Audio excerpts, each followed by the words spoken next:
So would you like to introduce yourself and maybe give us a bit about your background? Yeah, so my name is Gabriele Giordano. Other people call me Gabs. I'm a osteopath or a performance osteopath in Regent Street. I opened up this clinic in 2022. My first thoughts was, okay, I need to try and open up something a bit special. I ended up opening a clinic which is a safe space for people to talk about their issues without any judgment.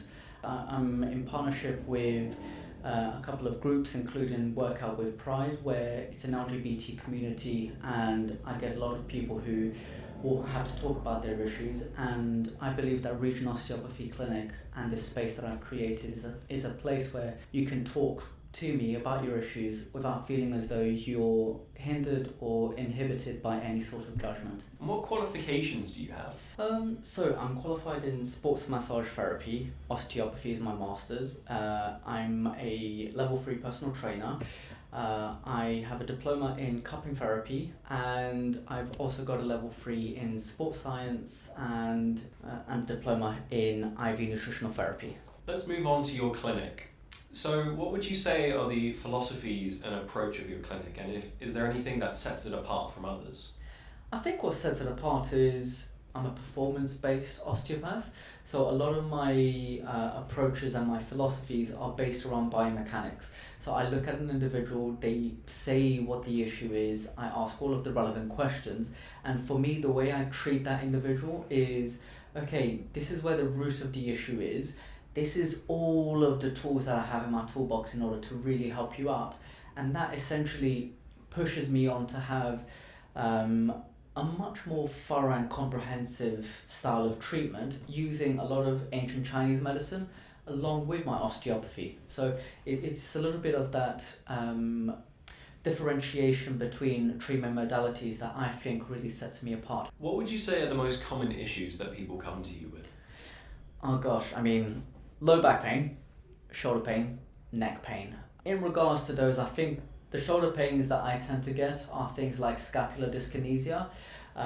This is something that individuals in offices really tend to get, where their scapulars or shoulder blades are not functioning the way they're meant to. So you tend to find that compensation patterns start to occur, and that then makes little muscles that may be not as strong essentially overuse. Do you have any tips or advice for first-time clients? I'd say first is ask so many questions.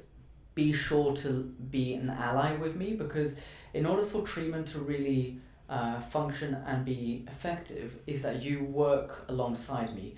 You know, it's not very much a one-sided conversation. It's completely two-way, you know. As soon as I ask a question, try and be completely honest, because the more you keep away from me, then the less I'm able to bring these puzzle pieces together. So that's probably my biggest tip. And lastly, tell us about some of your clientele, maybe some notable success stories. It's quite an interesting one, because I think everyone is a success story from one way or another. And I mean that from the point of view of, even when an individual is not exactly feeling as though the treatment is successful and I end up having to refer them, I think that is a complete success story. I've had individuals where I've had to turn around and say, look, this is not for me to help you out. I think you need to go and seek some further help.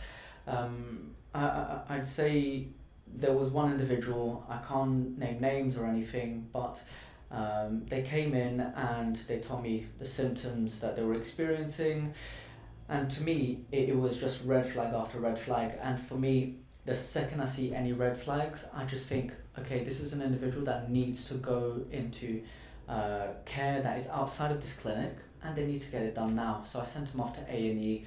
I called him the next day, and they ended up saying, thank you for what you've done. If it wasn't for you, I probably wouldn't be alive in the next couple of weeks, because it was a dramatic illness that he had, and having that immediate reaction to what he was experiencing, I wouldn't want to say saved his life, but it potentially could have.